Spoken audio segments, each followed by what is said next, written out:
Tuesday evening, January 9, 2026, a federal building in SantaAna, California. Slogans blaring from a megaphone, a burning American flag, and then chaos, ammunition fired to control the crowd. The screams of a young man, blood, and a 21-year-old activist will be left with one eye for the rest of his life. This wasn't just a protest. This was one of the bloodiest phases of the war surrounding America's immigration policy. Hi, I'm Emily Parker. I continue to bring you real news and stories from California. The event I'll share with you today might be one of the most controversial protests of 2026. On one side, activists burning the American flag. On the other, federal security forces. And in the middle, a 21-year-old who lost his eye. If you're new to this channel, don't forget to hit the like button, subscribe, and turn on notifications. Because this story reveals a new dimension of America's immigration crisis. On the afternoon of Tuesday, January 9, 2026, hundreds of people gathered in front of the federal building in SantaAna. The protest was organized to protest the Renee Nicole Good incident in Minnesota. Good was shot and killed while trying to obstruct federal agents with her vehicle during an ICE operation. The incident triggered anti-ICE protests across the country, with California becoming one of the states where this anger was most intense. Initially, the protest was peaceful. Banners, slogans, speeches read through a megaphone, a standard protest scene. However, in the evening, after most of the protesters had dispersed, the situation changed. A more radical group that remained was organized by an organization called Dare to Struggle. This organization, known for its militant tactics, had been involved in many socialist and anarchist protests before. The group of about 30 to 40 people remaining on the steps of the federal building confronted federal agents armed with riot control gear. Holding megaphones, flags, and shouting slogans, the protesters did not want to enter the building. They were staging a symbolic act. And at that moment, someone pulled out an American flag. The flag was set on fire in front of everyone. As the flames rose, the shouts from the megaphone intensified. Federal agent Lario Kiba, tamuda halet medi. Ama duru machos la gerildi. Protesto kular dan biri merdifenler dailer lemai. Al, encha, ajanlar hareketege, ti. Oki, I tutmaya, al. Reken kalabalka öne du, hamle jabt. Viton wenda, turun kuper konya vadausu, du federal ayanla, en ayakla en, dibine du, tubu, ayanla, in berzalt, signalidi. Kitel control himat, kulan ma referildi. Achi, asaiji. Kaden Rummler was a 21-year-old university student. A young activist who believed in social justice. He was the one holding the megaphone at the protest that day. And when federal agents opened fire, Rummler was still speaking into the megaphone. The camera footage is very clear. Rummler says something into the megaphone. Then something happens and Rummler suddenly collapses to the ground. He puts his hand to his face, and seconds later, blood is flowing. Security camera footage shows a federal agent throwing a crowd control munition at Rummler from very close range. The distance is approximately 3 to 4 meters. This type of munition is designed to be fired from a minimum distance of 10 meters for safe use. But in the chaotic environment, the agents appear to have broken these rules. The munition struck Rummler in the left eye. He fainted and fell to the ground upon impact. Cameras show Rummler being dragged into the building by federal agents while he lay dying on the ground. Protesters scream, "Release him!" But the agents take Rummler inside and the doors close. Rummler's aunt, Jerry Rees, describes the moment. "I saw them dragging Kaden away. His face was covered in blood. I knew something was wrong, but I didn't think it would be this serious." Rummler was taken to the hospital by ambulance from the federal building. Initial examination in the emergency room revealed a very serious condition. Severe damage to the left eye, fractures in the eye socket, and cracks in the skull. Rummler was immediately taken into surgery. During the 6-hour operation, doctors tried to remove the ammunition fragments from his eye. But the damage was irreversible. Rummler had completely lost his left eye. The 21-year-old was now one eye. And Rees recounted what happened at the hospital. Kaden has a hole in his eye, right in the middle. The doctors couldn't even identify what the munitions were. We don't know if they're plastic or metal. Some pieces are still inside. Further surgeries may be needed. But the result will be the same. Kaden is now blind. He will never see with his left eye, Rees added, in tears. He was just talking. He was talking through a megaphone. He didn't deserve to be subjected to this much violence. So, why did federal agents intervene so forcefully? According to a statement from the Department of Homeland Security, the protesters were exhibiting aggressive behavior, the statement said. The protesters attacked federal property, attempted to physically harm our agents, and disrupted public order. It also stated that two federal agents were injured in the incident.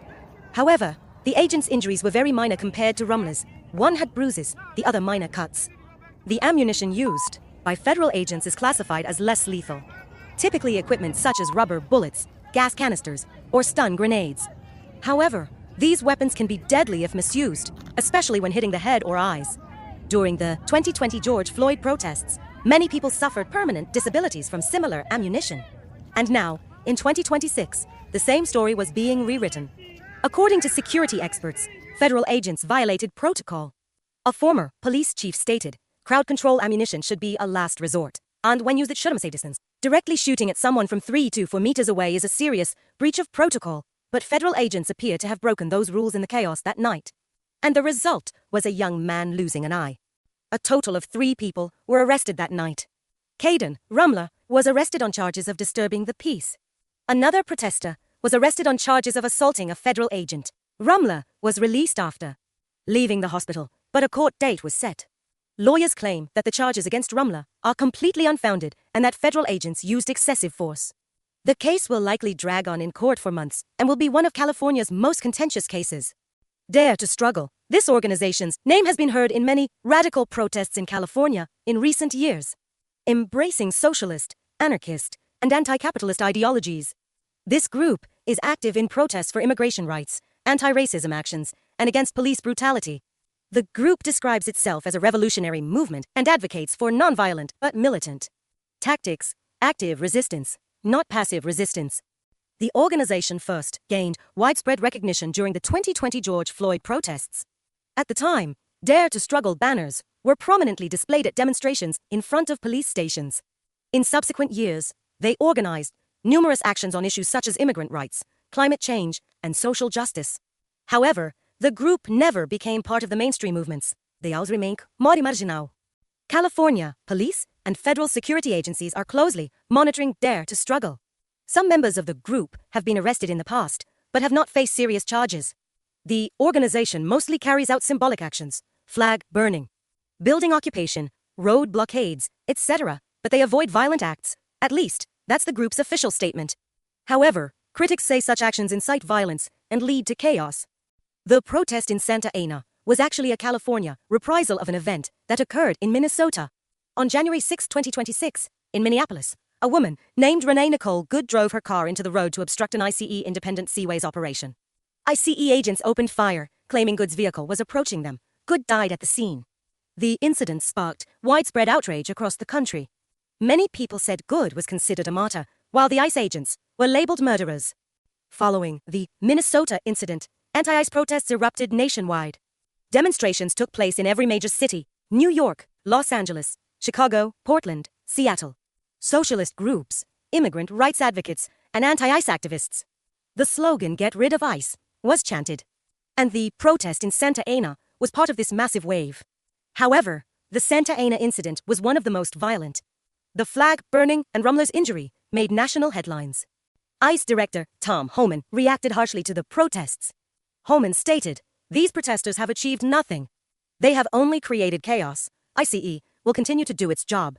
Nobody can stop us." Homan also criticized the Minnesota mayor, saying he was putting his political ideology before public safety. Homan's harsh statements further angered the protesters and triggered new demonstrations. Kaden Rummler's lawyers are preparing to sue the federal government. They argue federal agents used excessive force.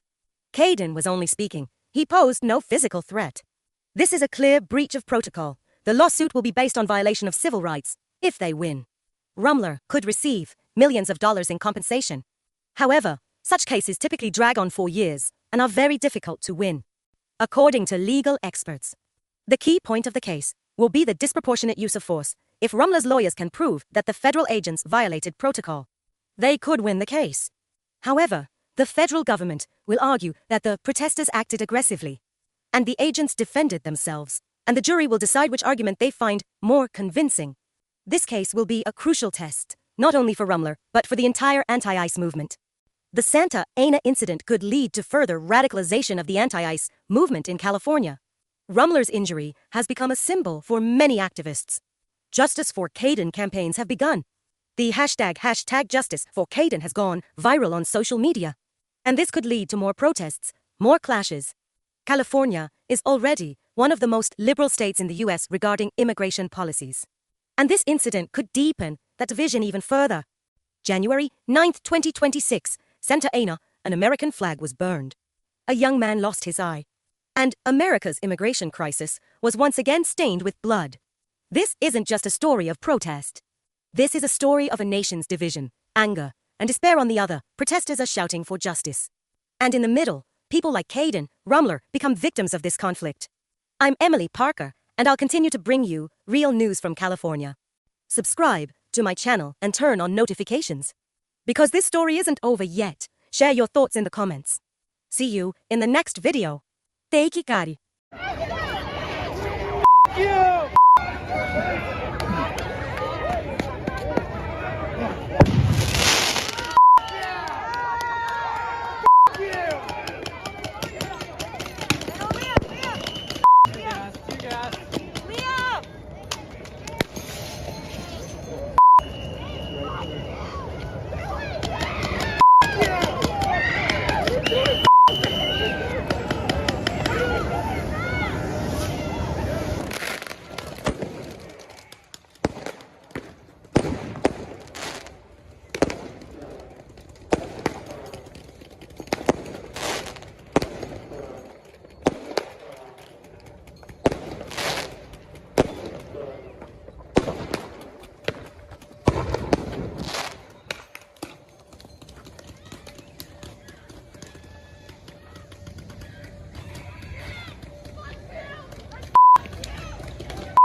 We're de-escalating.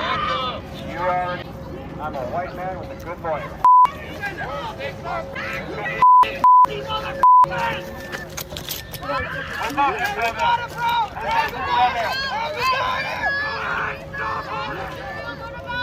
That's a U.S. citizen, you piece of shit!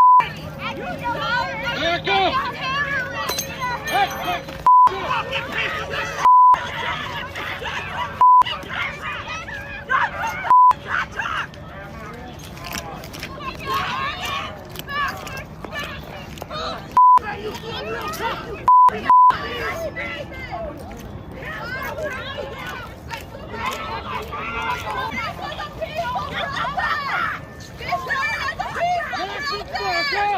What did he do? Back up! What did he do?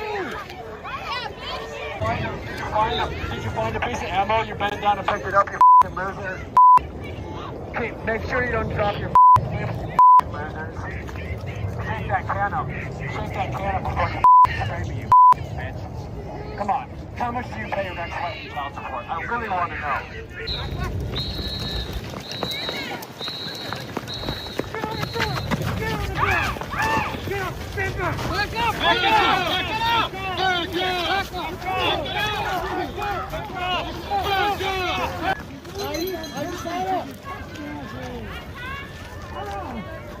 Yo, what's your name? Take your mask off. What do you need? Come on, man.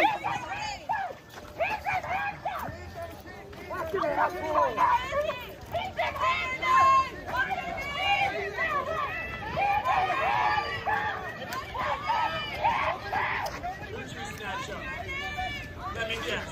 They ain't white. Let me guess. I'm just saying you ain't have to do that. That's all.